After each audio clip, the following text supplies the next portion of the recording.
Hi, my name is Mark Keene. I'm here today to show you how to convert your old 151 to the new 151S. Couple quick things before we get into it. I'm going to show you why you want to do the conversion. Number one is your fine gold recovery will increase by a good 10-15%. The amount of material that you can process will increase by probably 25-30%. And your levels of dust will drop probably in half. So this conversion is extremely worthwhile, and everybody who's done it so far loves it, but it's a little tricky to do. It's the first time I've done one, as a matter of fact. A couple reasons why you want to convert. If you look at this is our older 151 vibrator system.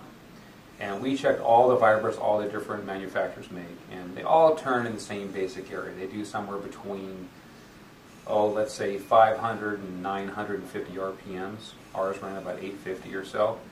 And because we needed a more powerful vibrator to make the new system work, we came up with a whole new system here. And this will give you an idea.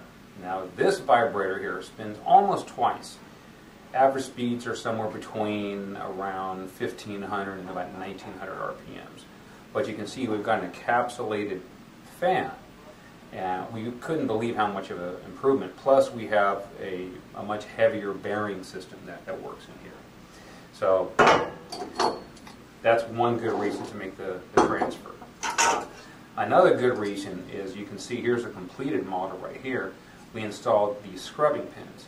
Now these are really nice. What happens when the material falls from the hopper into your dry washer, the material hits this piece of aluminum here with the pins, and the actual gravel will actually bounce around kind of like a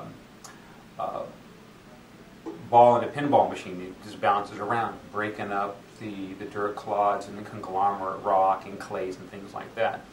And another big plus is it gives you a really nice even distribution of material traveling down the riffle board. So that's another worthwhile improvement. Another one here is these are called vibration transfer brackets. And what they do is now that the new vibrator is creating so much more vibration, we actually clamp these legs onto the main framework, and they lock into it, and it actually transmits all the vibration from here into the legs and then to the hopper. So where all you guys have gone dry washing and you end up banging on your hopper, or you end up hitting with a shovel, whatever, this just about eliminates it. And that's part of increasing the productivity of the machine. And probably one of the final things that really makes a big difference is this new Clarke cartridge we have. And it's kind of interesting. It has actually, I believe it's 4 layers. Your bottom layer is like a polyester carpet. It's a very staticky carpet. It's the type of carpet where you used to walk around as kids and you shock people with your fingers. Same thing. And then underneath that, we have a layer of Lexan, which is also polycarbonate. And what that does for you, if you look at a scale of storing static electricity, most plastics are rated like a level 2 to 5, and I think the polycarbonate Lexan is rated at like a number 7 rate, so it really stores the static electricity. Also, on this side now, just underneath the cloth here, we have a piece of like a Buno rubber, kind of like a waffle pattern, the same kind of thing you see throw in the bottom of a toolbox. And the air passes through that, but it's the same concept as a balloon. When you rub a balloon against your head and you stick it on the wall, it's static electricity. And then on top of that, we use not a sunscreen, but a Silkscreen Material. This is exactly the same material they use to make t-shirts out of. In fact, you can take a piece 12 inches by 12 inches, cut it down the center, and 2 men can barely even get it to tear. Extremely tough. It's a lot more expensive, trust me, but you're talking about a much stronger cloth that will last you a lifetime. So, but what it all boils down to is that combining all these different materials creates an enormous static electricity charge like we've never seen. You can actually take an ohmmeter, put it on here, and ground it to the frame. You can generate a constant 5-10 milliamps. It's really an amazing combination. And also what it does is when you're operating it, it actually cuts your dust down. And it's hard to explain, but because there's such a high static electricity, everything wants to kind of stay together. So you'll actually have a nice thick layer of dust traveling down the box, straight down the sluice box, and it falls off the end.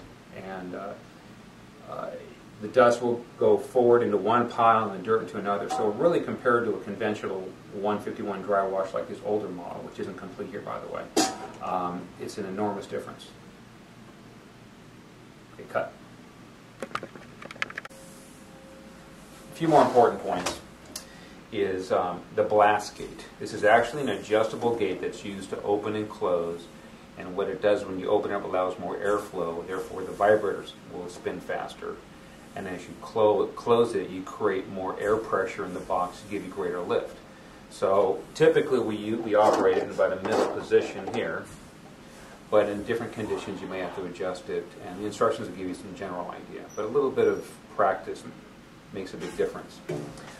One other important thing that I forgot to mention on the new conversion, one of my surprisingly favorite things that really performs well is because of the new layer in the carpet, we have a complete 100% even flow of air going across the riffle board. On the previous riffle board, we had kind of some little hot and cold spots. Now you have just a dead, smooth, even flow of air going across the riffle board.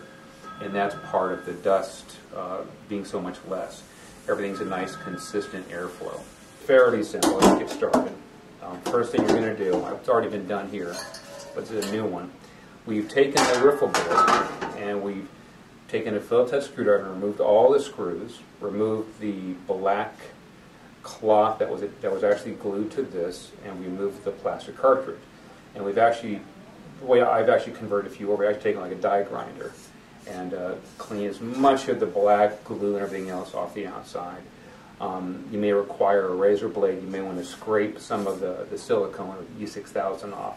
And you want to have as clean a riffle board as you see here. You don't have to get it this clean. It may be ugly, but at least it'll be relatively clean.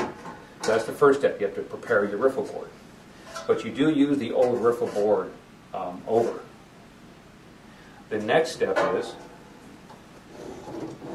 is we have to remove basically this back plate here, and you've got 1, 2, 3, 4, 5, 6, 7, 8, 9, 10, 11, 12, 13, 14 rivets. There may be a few less, but we're going to remove this plate here and remove this plate here. Alright, so I'm going to get started on this. You need a 3/16 drill, and basically what I'm going to do now is I'm just going to drill up the old rivets. It's best if you put it on something. I was fortunate to have the guys in the back. They have a little 2x4 base they built, but you don't have to have that. I'm going to drill these out. Always make sure you wear glasses.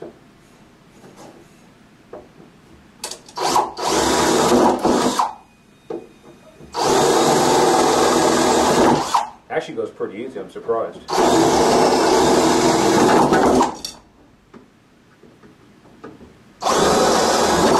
Okay, stop.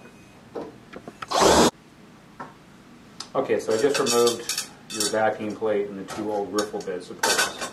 So now I'm going to go and remove the vibrator.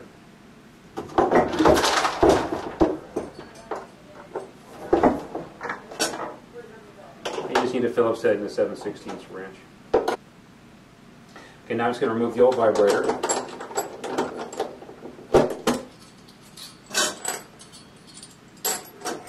You probably want to save all the old hardware. We may be using some of this over again. Get all the old stuff out. You got a little hole here, so you should be able just to tap everything out. Okay, I'll go put this in the trash. All right, now that we have the vibrator removed and it's cleaned up inside, we're going to install the blast gate, your first step. So I think we're going to move the blast gate roughly about 4 3/16 from each side, and we're just going to take it, once we do our measurements, we're going to mark it out.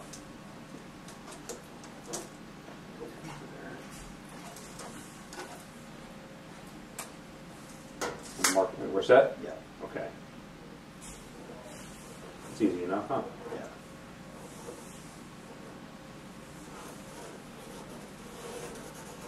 Okay, let's see the picture. Perfect. Okay, now we're going to go ahead and drill these holes out. Now, we have the right hole saw to cut this one, so we're going to do the hole saw. If not, you can just take a jigsaw and cut this hole out.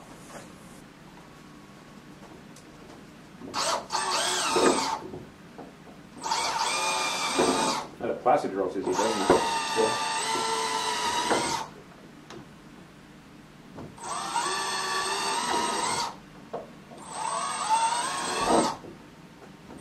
Like your finger. All right. Let me get this at the hole saw. Like I said, this can be done with a jigsaw and just by any kind of tool. But it's nice to have the right tools. What size is that socket for the hole saw? 2 3/4. 2 3/4? Yeah. Okay. These are bringing it to me. Okay.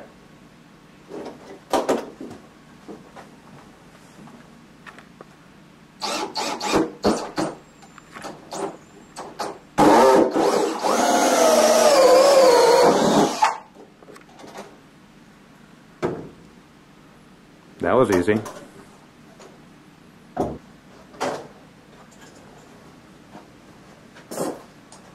Now he's just going to do a quick deburr job, taking the rough edges off. All we do is a razor blade, a knife, a deburring tool. All right, cool. All right, so let's grab the pieces here. So we've got, these are your spacers here. You got your blast gate